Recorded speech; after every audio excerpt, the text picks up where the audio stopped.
राष्ट्रीय आणि आंतरराष्ट्रीय पातळीवर ड्रग्ज तस्करांचा पर्दाफाश केला जातोय।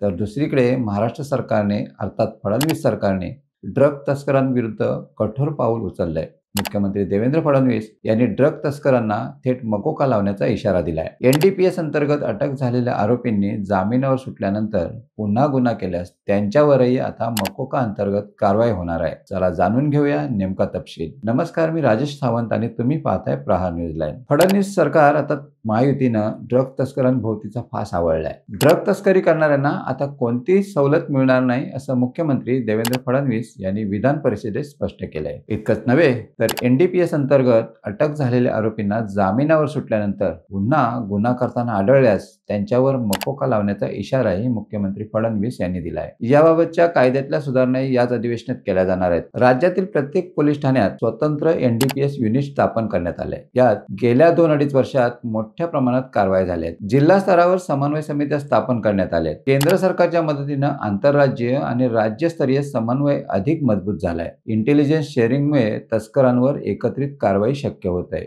असंही मुख्यमंत्री फडणवीस यांनी सांगितलंय। महाराष्ट्रात अवैध ड्रग्ज तस्करांच्या मुसक्या आवळण्यासाठी महाराष्ट्र सरकारनं कठोर भूमिका घेतली आहे। तर दुसरीकडे एनसीबीने आंतरराष्ट्रीय पातळीवर अवैध ड्रग्ज व्यापाराचा पर्दाफाश केलाय। हा अवैध ड्रग्ज व्यापार रशिया, अमेरिका, ऑस्ट्रेलिया आणि स्वित्झर्लंड सारख्या देशांना विळखा घालत होता। मात्र एनसीबीनं मोठी कारवाई केली आणि 8 जणांना अटक केली। या ड्रग्ज तस्करीचा म्होरक्या यूएई मध्ये असल्याचं उघड झालंय। महाराष्ट्रात ड्रग्ज तस्करी विरुद्ध कारवाईसोबतच व्यसनमुक्तीवरही भर दिला जातोय। व्यसनमुक्ती केंद्रांची संख्या आणि गुणवत्ता वाढवण्यासाठी धोरण तयार केलं जाणार आहे। त्याचबरोबर गांजा आणि गुटखा यांसारख्या पदार्थांच्या तस्करीवरही कठोर कारवाईचा इशारा मुख्यमंत्र्यांनी दिलाय। महाराष्ट्रात मुख्यमंत्री देवेंद्र फडणवीस यांचा मकोकाचा इशारा आणि देशात एनसीबीची जागतिक कारवाई यामुळे ड्रग तस्करांना चांगलाच दणका बसलाय। महाराष्ट्र ड्रग मुक्त करण्यासाठी आणि महायुती सरकारचे हे पाऊल निश्चितच कौतुकास्पद आहे। तुम्हाला ही माहिती कशी वाटली कमेंट्समध्ये नक्की कळवा आणि अशाच नवनवीन व्हिडिओ पाहण्यासाठी प्रहार न्यूज लाईव्ह चॅनलला लाईक, शेअर